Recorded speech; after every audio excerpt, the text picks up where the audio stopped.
बिस्मिल्लाहिर्रहमानिर्रहीम। अस्सलाम वालेकुम। Welcome to she's cooking corner. तो क्या हाल है आप सबके, कैसे हैं आप सब। तो जी आज हम अपने किचन में जो रेसिपी बना रहे हैं बहुत ही रिफ़्रेशिंग ड्रिंक है।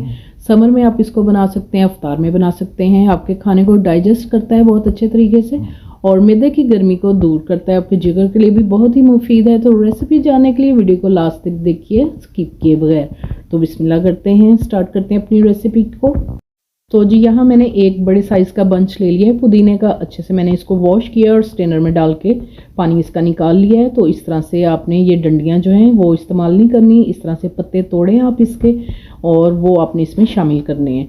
तो डंडियाँ आपने इसकी वेस्ट कर देनी है। तो ये एक बंच मैंने पुदीने का लिया और इसमें 5 गिलास पानी के जाएंगे।